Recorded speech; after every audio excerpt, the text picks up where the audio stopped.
Well, we'll start then, and we'll definitely try and end by 9. So I'm Dody Robinson. I'm a pediatric neurosurgeon here at Johns Hopkins.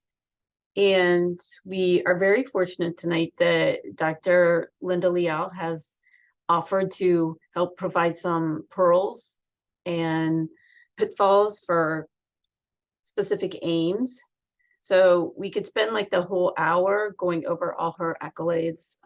She's been the chair at UCLA for a while and has directed the brain tumor spore there. She's also been I think the second woman to serve as director for the ABNS. She's elected to the National Academy of Sciences.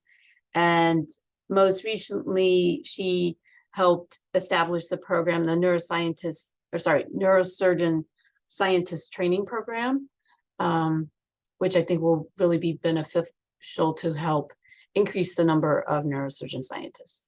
So she's going to start out with some pointers on specific aims.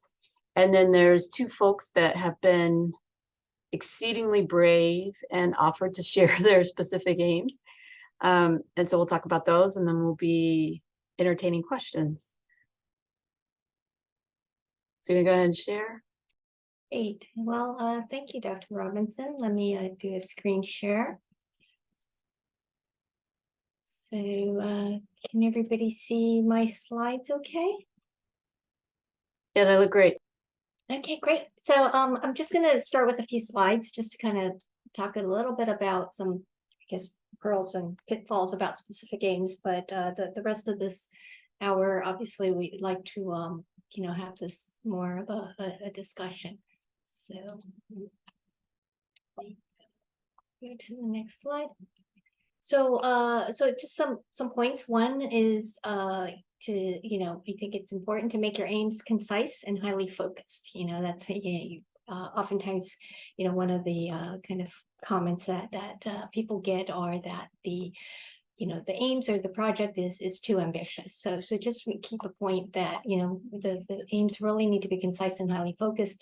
The specific aims page is the crux of your proposal. So be sure that they're concise and focused. Write them in advance, don't write them the night before they're due, so you have enough time to get them critiqued and then rewrite them until they're solid. And just keep in mind that the specific aims page provides the foundation for the rest of the proposal. It's really the one thing that I think you really need to spend, a lot of time on. I remember when I used to be on the CNBT study section for 6 years, and that was clinical neuroimmunology and brain tumors. And like a lot of people, there's the reviewers themselves are busy. And I remember I used to review most of my grants at 11 p.m. That's just kind of the time I set aside. And I'd watch the Tonight Show. I'd have that in the background. So your aims page really has to be more interesting than well, back then it was Jay Leno, but now it's Jimmy Fallon. So you have to be more interesting than whatever else the reviewers could kind of be having going on. So I think that's just a point that it has to be interesting, and it has to really kind of grab someone's attention. Ensure that the results are clear. So each aim needs to have clear endpoints, clear results that test a hypothesis. And I'll talk a little bit about that. It could test a hypothesis, or at least be hypothesis generating, but it needs to have a clear endpoint. Write aims that test a single hypothesis. So this is always a little challenging. That some people talk about aims that need to be independent, meaning that one cannot rely on the results of the other, but they do need to be testing a single overarching hypothesis. You don't want to have each aim test a different hypothesis. So there's some subtleties to that, but just keep that in mind. It needs to test a single hypothesis. They're different. They're aims, not separate hypotheses. And then here's just a, specific aims checklist. I actually got this from the NIH website. But, I think it is important to keep your aims to one page. Don't go over the one page limit. Quite frankly, no one wants to read more than one page in terms of specific aims. Usually you want to do 2 to 3 aims. You don't want to really have more than 3 aims. I mean, very, very seldom, especially in a training grant, do you want to have more than 3 aims? Because what you need are concrete objectives that can be achieved during the grant period. Things that you keep in mind, you need to, within that specific aims page, show how your work is innovative.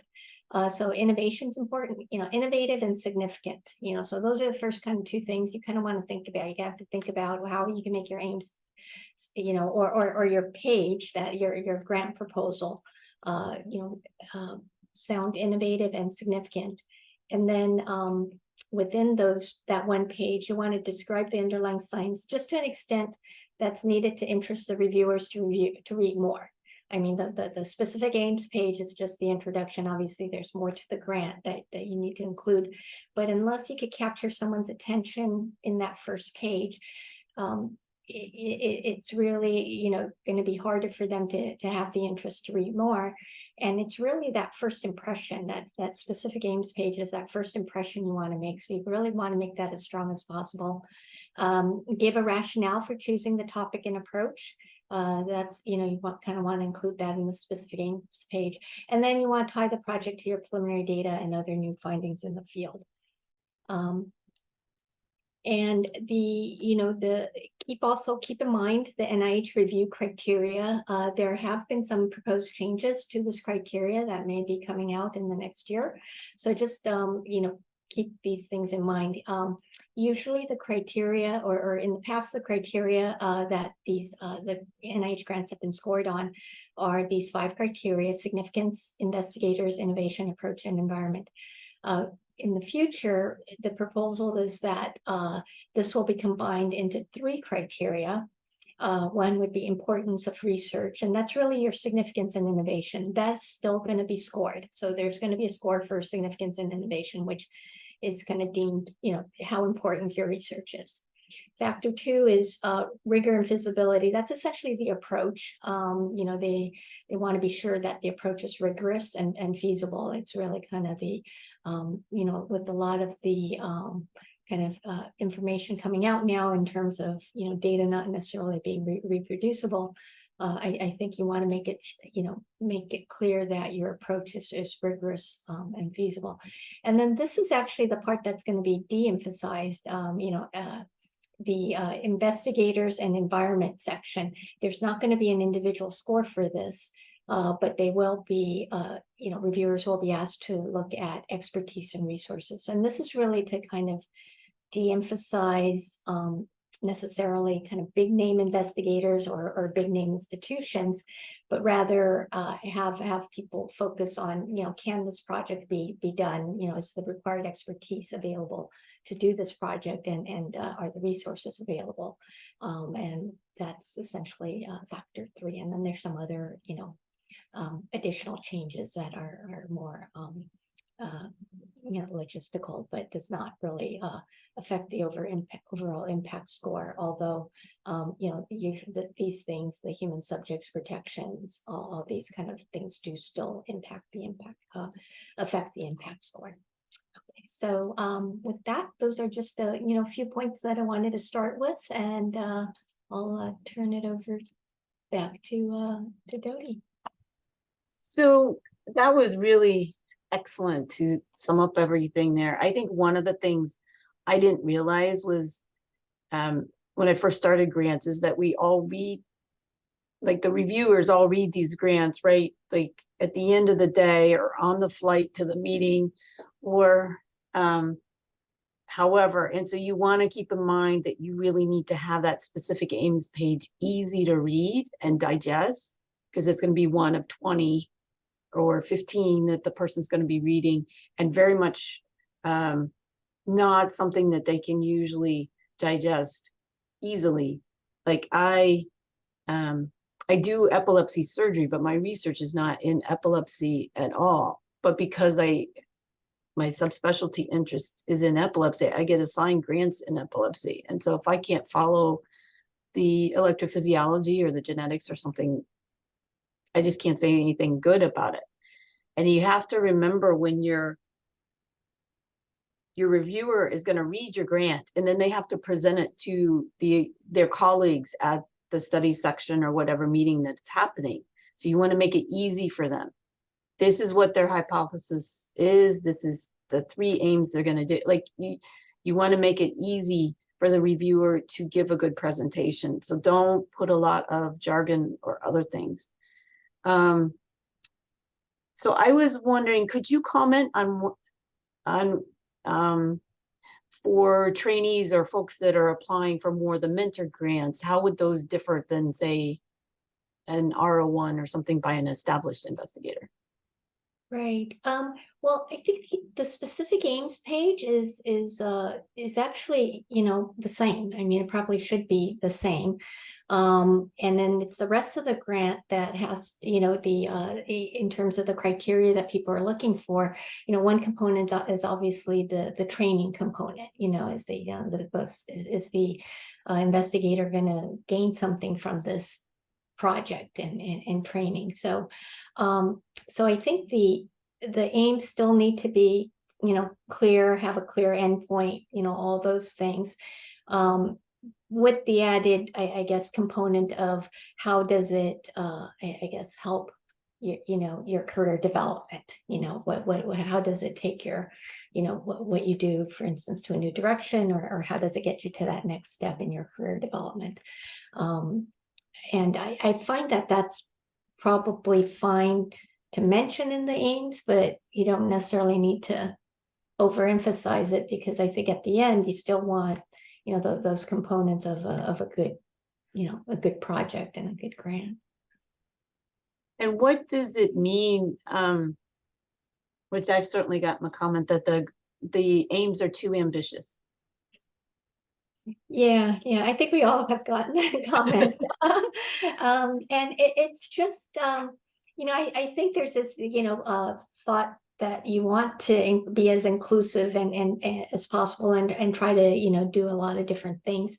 And sometimes, it just, and as in study section, people kind of, really have to frame this in the context of, is this something that this individual can do within, the grant period, within 5 years? And there's a reality of, what can be done and what can't be done. And I think, you obviously want to make your project significant and innovative.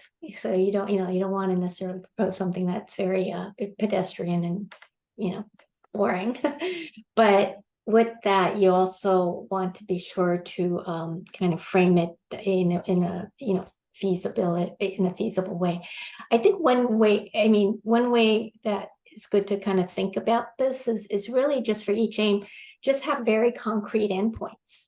Just know what, and explicitly state what the endpoints are, and how that can be achieved within, 2 years or whatever, 5 years, and it's always helpful to, not necessarily in the specific aims page, but somewhere in the grant, have a timetable as to, what, when you're going to do each aim and how that's going to be completed. But it's, so it's always challenging to get away from that, too ambitious comment. And I've been on study sections where, I thought it was, a great proposal, and, it's exciting. And then, others may think, well, it's too ambitious, and vice versa, so I think it also, there's some variation depending on which reviewer you get. And do you, how do you see like those first couple paragraphs? How do they set up the hypothesis and the aims? Yeah, well, I think the first paragraph, and of course everyone, may do this slightly differently, but I think the first paragraph, you want to, like I said, capture someone's attention. So I think the first paragraph is really significance and innovation, why you're doing why this project is significant and what's innovative about it, so I think that's very important to kind of put down that first paragraph. And then the second paragraph is kind of tying, I think that's important, it would be important to tie in your preliminary data to like, well, so this is an important project, great. The second aim is really, well, then why you, why is the NIH paying you to do this project? So you kind of have to tie in, what it is that you've done or why, because, I think that's, always, a problem when it's like a great project, but, why are you qualified to do it? And so I think that's where you put, like, in the second aim, what preliminary data you've had, and how do you kind of relate that to then obviously kind of and then you list the three aims. I tend to like to have listed aims as opposed to descriptive paragraphs of aims, but I think that's kind of a matter of individual style. And I've sort of noticed that too. It seems to vary by subspecialty a little bit, right? That some of the engineering grants are set up a little differently than maybe immunology. There's quite a variety across. And so getting advice from people that work in your subspecialty area can be helpful. But I think in the training grants, like the K awards, they all go to one study section, rather than going to specialty-based study sections like we send out later. So that's important to keep in mind. Maybe, so we're about 15, 20 minutes in, we could start looking at one of the aims that was sent in. So Jordan Lamb is a resident at Michigan. And I'll share my screen so we can all see these. And again, I think this is very brave to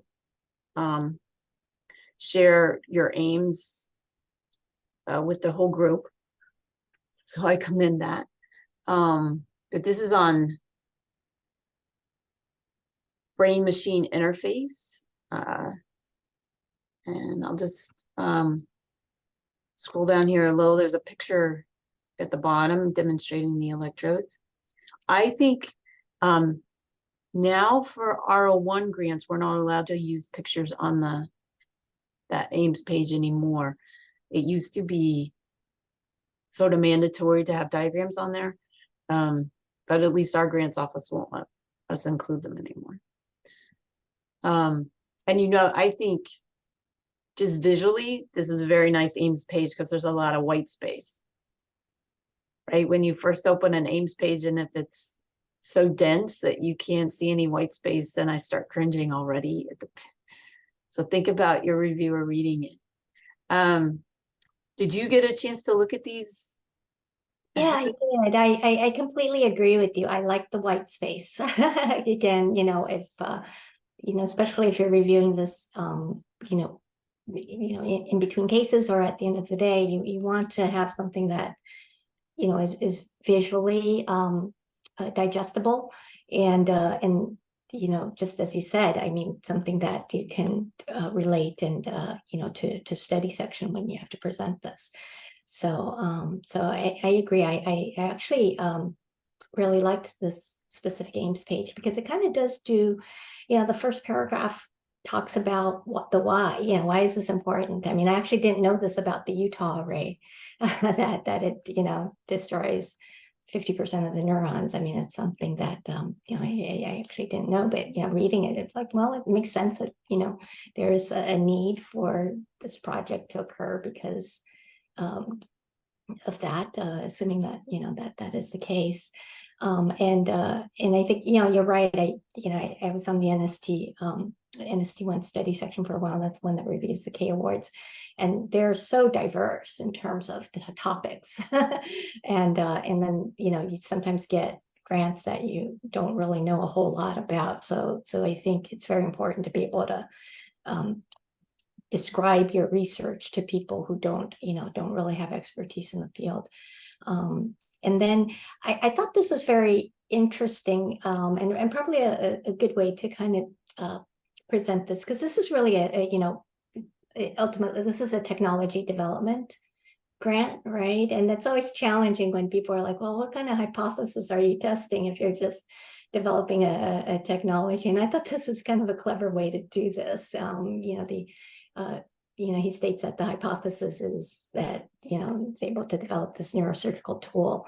And then there's concrete things that are being measured, right?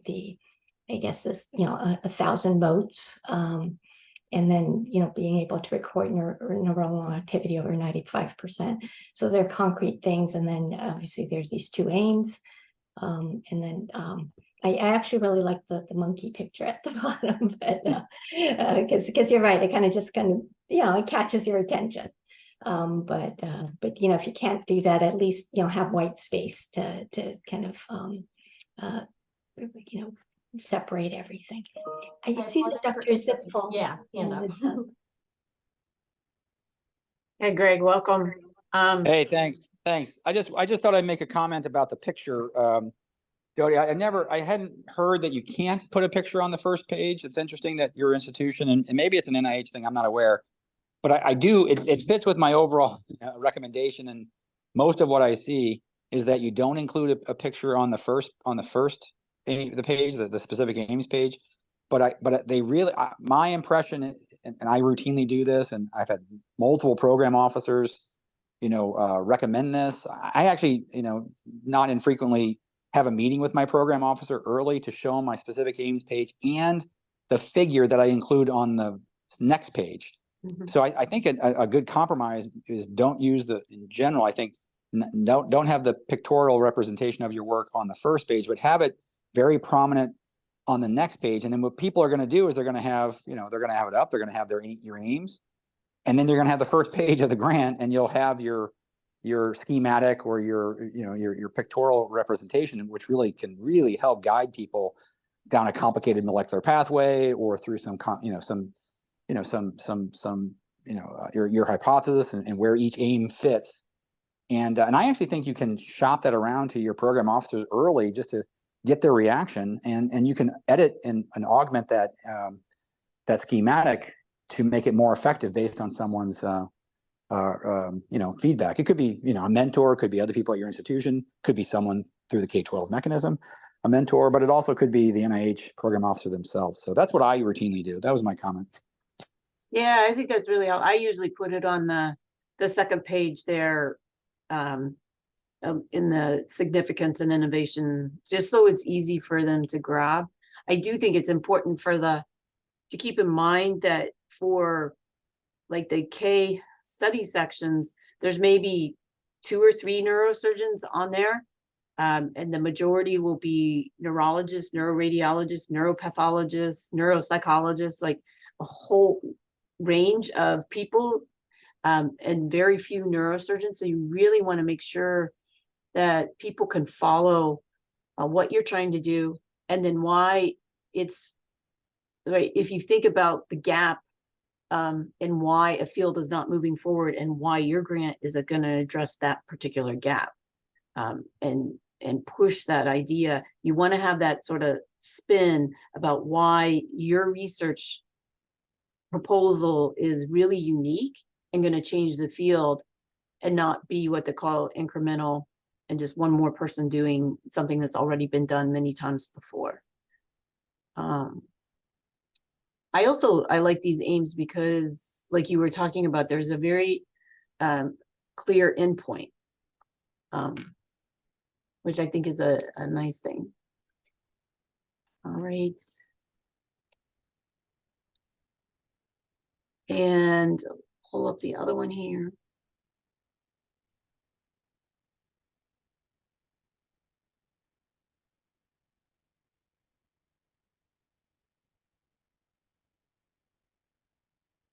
And then I think one point, like you said, this was a technology development grant. Sometimes it's always hard to kind of grasp a hypothesis for those, but I think this is a kind of a good way to do that. Other types of grants like this are like when, like big analysis of big data, when there's not, it's those are more hypothesis generating grants than actually grants with an actual hypothesis yet. I think, but even with those, I think it would be good to at least speculate on a hypothesis so that it's not just, you'll get this guy, like it's a fishing expedition. You don't really know what you're going to find. You're just fishing.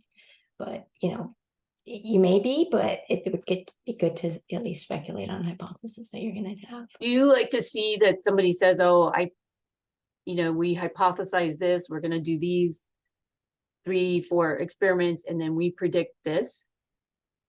Do you like that? Or we expect to find this? Yeah, I mean, it depends on the type of grant and the field. Yeah, sometimes there is no, I guess, clear expectation. Mm-hmm. But at least I think if there is, it's usually helpful. It's like similar to like sometimes when you're looking for targets, right? But you don't actually know what the targets will be because you're using some sort of new algorithm or something. It's oftentimes good to at least have some candidate ones that you've already identified. And then if those don't pan out in whatever experiment you're proposing, then you have some other pipeline to go, kind of try to develop more. But I think you don't necessarily want it to be, the grant proposal to be too broad, where, you have no direction or no idea of what direction it's going to take you. Or at least some criteria of what might be a successful target. Exactly. And I think that's very important, because people are like, oh, if we identify a successful target, but you need to really kind of define what success is, what criteria would allow you to move forward on that target to, subsequent experiments or the next grant, rather than just identify, a bunch of targets if the grant is a kind of a target identification grant. And I think I've seen those grants have a harder time getting support in the study section. So the more you can articulate how it's going to change the field, how it's different from other proposals, why your pipeline is going to work better, that kind of thing, to be helpful for the reviewer to articulate. Because as soon as the people start smelling phishing, then it seems to not go so well. And then this one is from Daryl Fields, who's a resident at Pitt at UPMC. And again, I thought it was laid out well on the page. So it's visually good. This one has a timetable on the front page as well, and a little component of training. Do you have any thoughts on this one? Yeah, I actually really like the project. I guess one suggestion I would have for this is, as I mentioned in my introduction, I don't think you necessarily want a different hypothesis for each aim. You want this to be, you want the aims to support an overarching hypothesis, which this grant actually does. I mean, you could see the overarching hypothesis is that first, that highlighted sentence, CSF, serotonin, and adenosine are treatment responsive indicators of secondary cell damage in spinal cord injury patients. I think that's a great that's the hypothesis.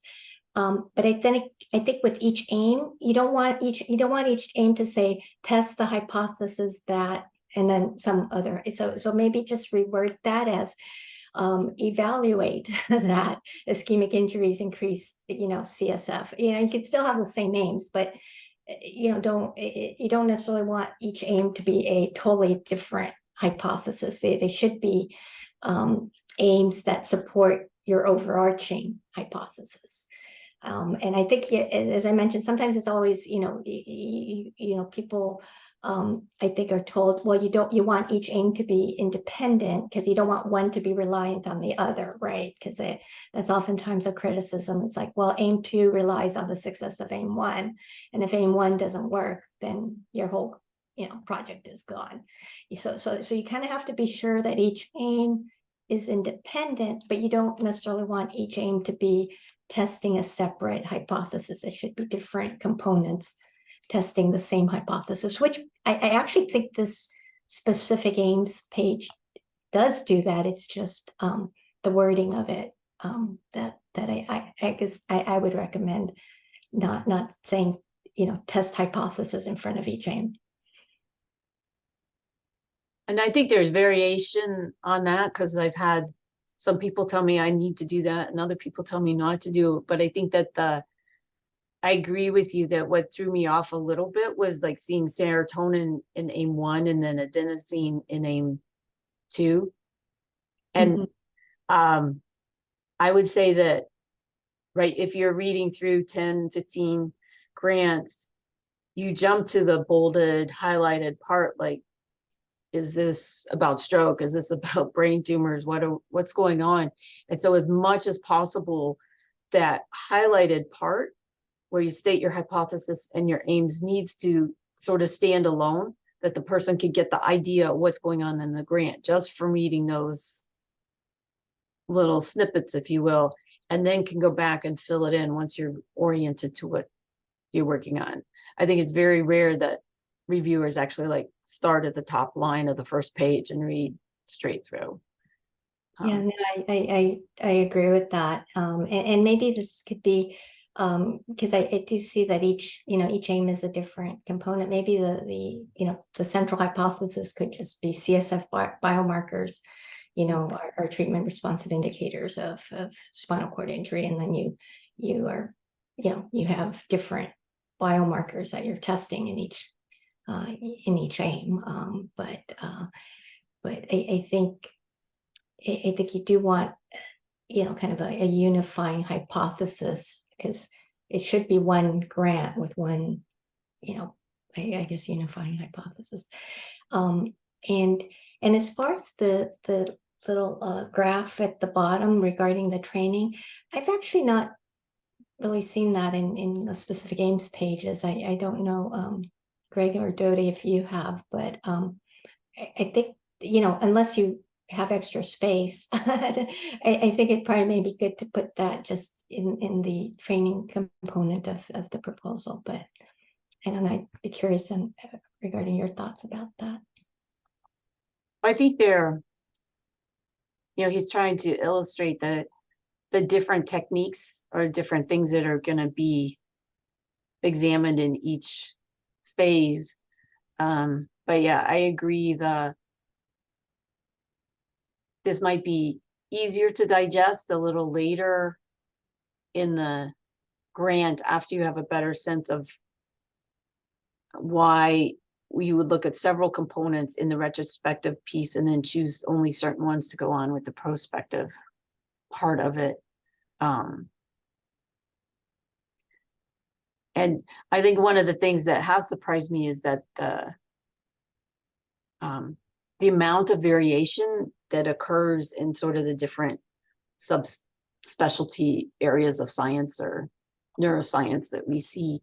So you may get different advice, and it strikes me as similar to operating by committee, right? Like we like to get lots of different opinions, but in the end, you have to go in and do the surgery, and you're not gonna make the incision as one person suggests and then remove the tumor as somebody else suggests, right? So you want to get a lot of different opinions about your grant, but in the end, it needs to be something that flows and feels comfortable to you.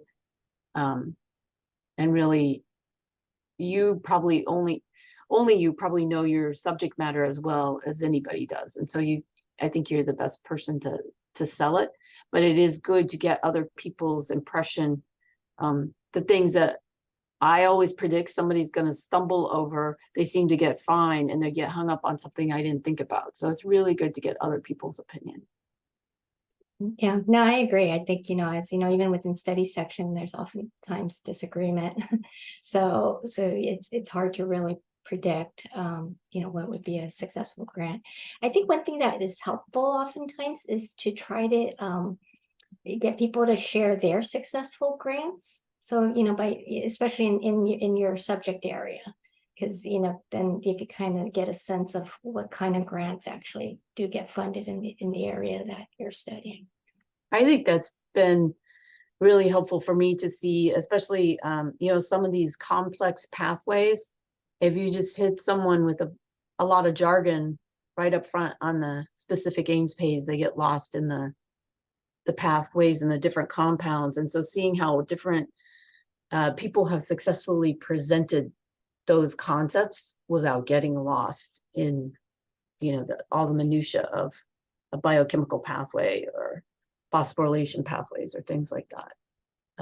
That may be very, if you think you're the person that wrote the brain machine interface grant, if you're reading something about all these phosphorylation enzymes or some complex genetic analysis. So really make yourself stretch and think about making it easy for the reviewer to convey how exciting your science is. So we're like 40 minutes in, so maybe we can take some questions. How do you usually do that, Sophie? Oh, I guess Greg had his hand up. I don't know. Oh, I didn't see. Sorry. Yeah, I was just gonna maybe comment and maybe ask, do you have opinions about mock study sections? I mean, a lot of schools have a mock study section. We actually started, about 3 years ago, our own mock study section for the department itself. And I know John Sampson did that at Duke, and I'm sure there's other examples of that, but it's another way to kind of get formal review of not only your aims, but important parts of the grant. So I just want to raise that and see what Dody and Linda thought about that, if that's something that they have found useful, or do their departments have that? We have it here for our K applicants. And I found it to be of varying utility. It depends on the background of the folks on the committee. We have our neuroscience here obviously is amazing, but if we have these pure neuroscientists reviewing fairly clinically oriented grants, it sometimes has not been as helpful as I think if you have somebody, like if your grant's about multiple sclerosis, if you run it by other people in, say neuroinflammation and in that realm, in a more clinically relevant role, which I think is what you're saying. If you have a lot of neurosurgeons in a committee, or maybe a mix of neurosurgeons and neuroscientists who are used to working with neurosurgeon, it might be very useful. I've sort of found mixed results with it. Yeah. I would tend to agree with that. We have a KL2 program at our institution, and they also do kind of within that group mock study sections.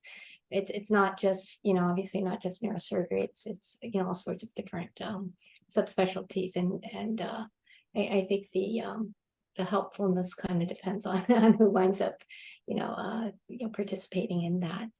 But I do think for just general kind of grantsmanship issues, that those kind of things are helpful. For the more kind of detailed, comments on the actual science, I think, it may be good to go to someone who actually, knows the field and knows the science. And the career development plans, it can be very useful to have comments from those committees, because they're sometimes your mentor may not realize what needs to be in the career development plan. And sometimes the K mock study sections are very good at that.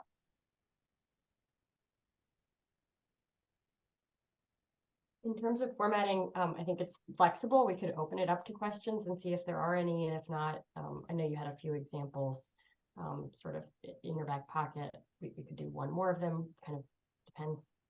I know there are a few of the K-12 PIs as well. So I know Dr. Holly is on, and Dr. Aman Hanjani, and probably a few others. I don't know if they have comments.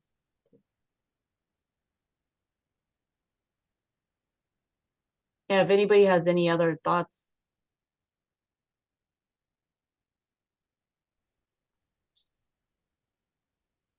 Hey, Dody, this is Seppi, if you guys can hear me. Yeah.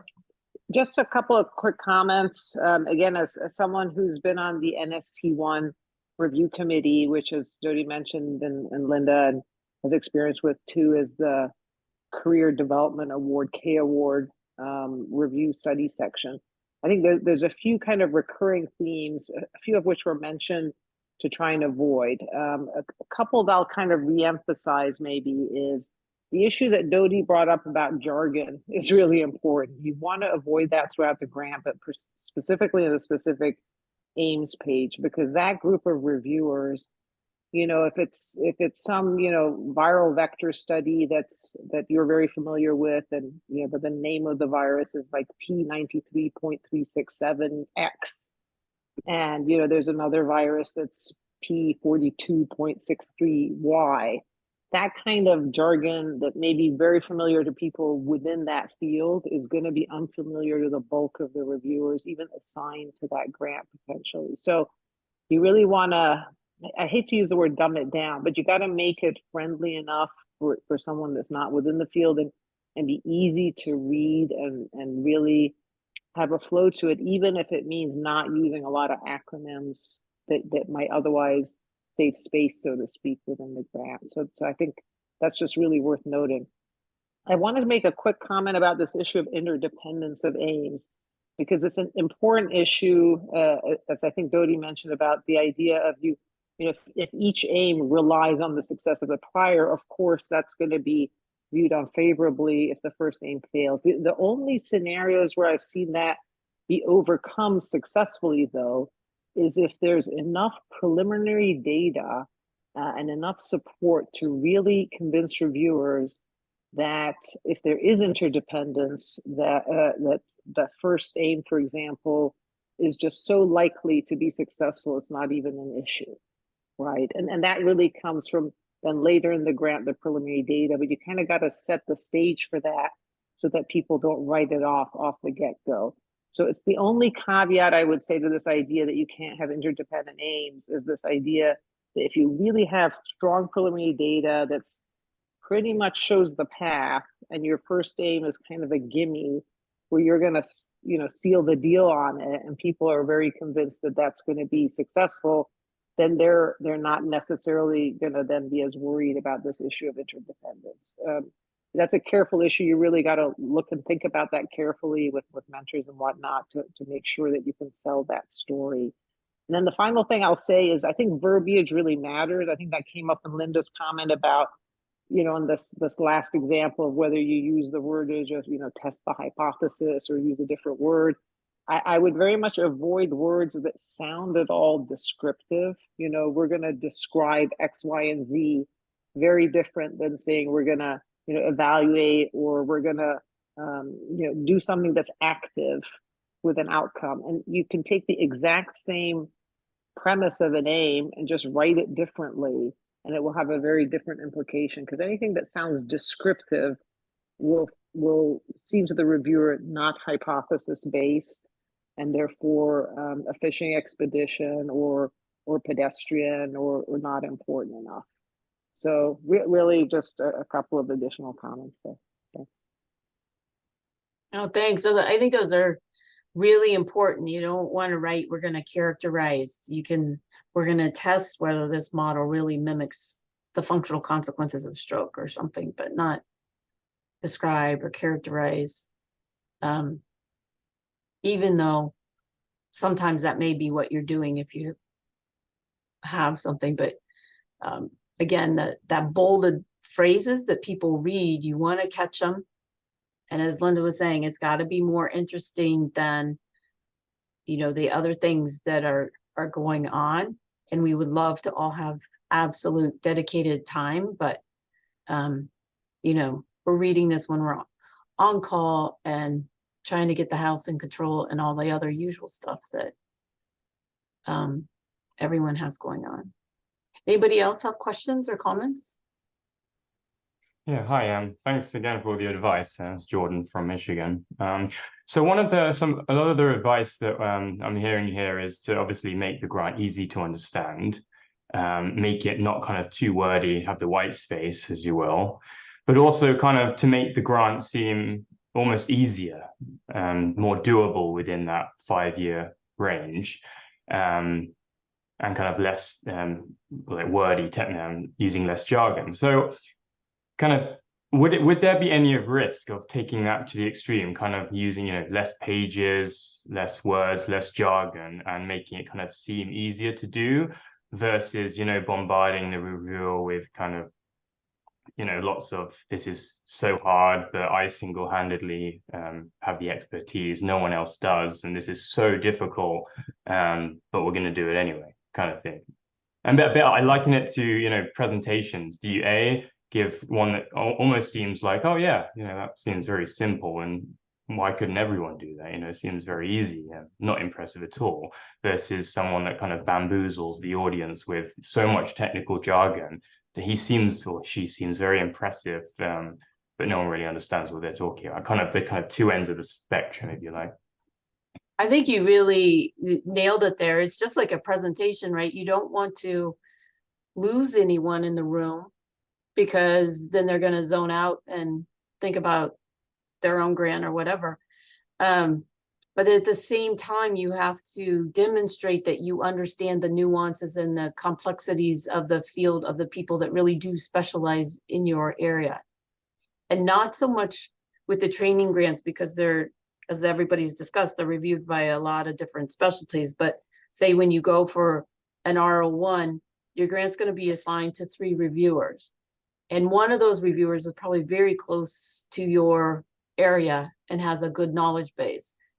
And maybe the second reviewer, but the third reviewer is probably getting a little more peripheral. And they all 3 have to be very supportive of your grant for you to get a decent score and do well. If just one of them gets lost and then looks for deficits or things like that, then you're not going to get a good score from them, and you may not even make it into the range that you get discussed. And so you hit it really well, that you need to capture everybody and keep everybody really engaged and listening through your whole talk and presentation. But yet you have to demonstrate that you understand the subtleties of your specific field, and you have the appropriate controls, or you're dealing with, you know, things at the right developmental time point, or whatever may be for your area. Mm-hmm. And I guess, yeah, I guess to add to that comment, I think, you know, even if the reviewer is not necessarily an expert in your field, they're usually NIH funded investigators that actually, you know science and you know kind of, you know, what's a good project, you know, what's good science. So you don't want to dumb it down so it's just fluff, you know, because people hate that. It's like, oh yeah, neurosurgeon's just kind of, you know, fluffing. So you don't want to do that. So you do want to, but I think the point is just the jargons, the acronyms, you know, just spell them out, what exactly it is. And it, you know, so even, you know, try to be technical, and I think you get browning points if you're able to actually explain a complicated thing that other people can understand. So I actually would not cut it down to like a 2-page, you know, fluff piece. You know, don't do that. I would use the full, however many pages, but really take the time to try to explain it. And I think that will be helpful. And if you need to use diagrams or whatever, you know, to visually do that, I think that also helps. And you don't have to spend a lot of time on things that are obvious to pretty much everyone, right? Like, you don't have to explain that glioblastoma is bad and we haven't done so well, or, you know, strokes are bad, and you want to spend much more time about how you have a unique viewpoint or you're bringing a unique perspective or a new pathway to investigate it that's going to change how things were approached before. Anybody else have questions? Thank you. Yeah. Oh, I think you're still muted. Yeah, we can hear.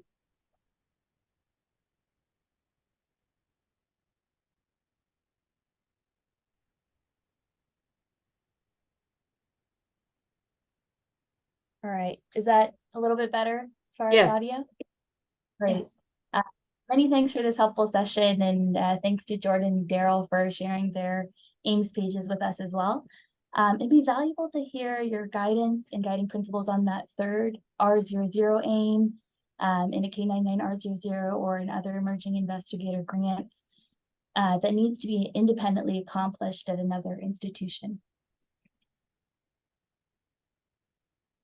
Do you have familiarity with that, Linda? I don't. Yeah, I assume you're talking about the K99 to R00 type of grants. I think it would be good to have a plan for that. And usually, I guess it would be good to kind of know in this, and I don't know, I think it's that's always why these grants are hard to write, because you kind of need to have someone supporting that project now, and then where you're going to be 3 years from now. And within neurosurgery, that's not always you may not, you don't necessarily know what that job is. I think, and I don't know, is it absolutely required that it has to be at a different institution? Is that the requirement for the R00 these days?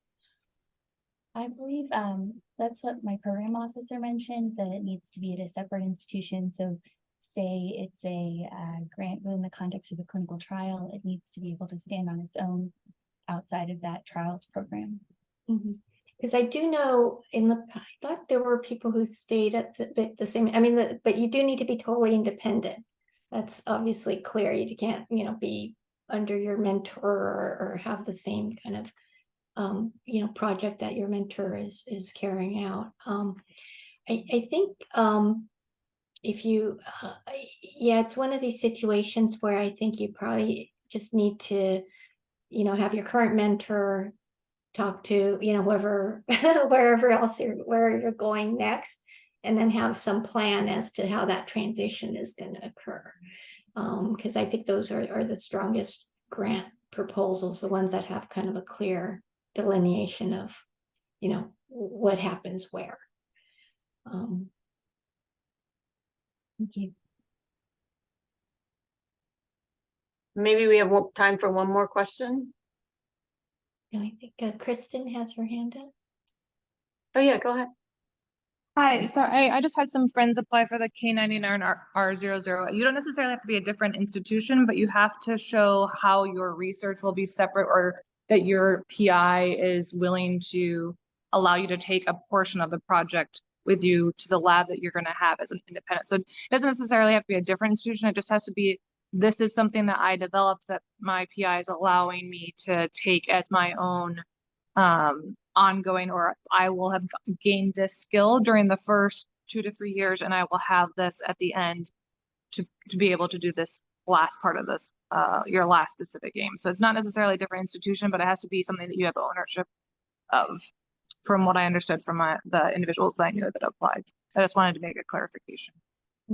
Well, good. Yeah, that was my impression as well. But I guess I don't, did your program officer tell you specifically it had to be at a different institution? She mentioned that it needed to allow for it being at a separate institution. Separate from, if you have a trials program or something like that, your third aim needs to be truly independent. Got it. So I think the point is you just have to show that it's something that you could take with you, that's not dependent on something at your current institution.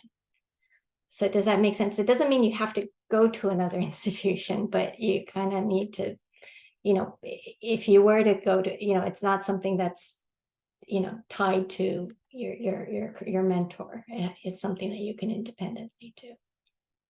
So if you had a tissue bank at your institution and then you couldn't continue on your project if you didn't have continued access to that tissue bank, right? Because I know in the past there have been many people who got them and stayed in the same institution, and I don't think they've changed it, but you know, I don't know. But it sounds from Kristen that that's still the case. Very helpful. Thank you. Well, we want to be respectful of people's time. So do you need to make an announcement, Sophie, about the next one? No, the one thing that I wanted to mention is we'll post this online and try to blur the specific aims so we protect that information.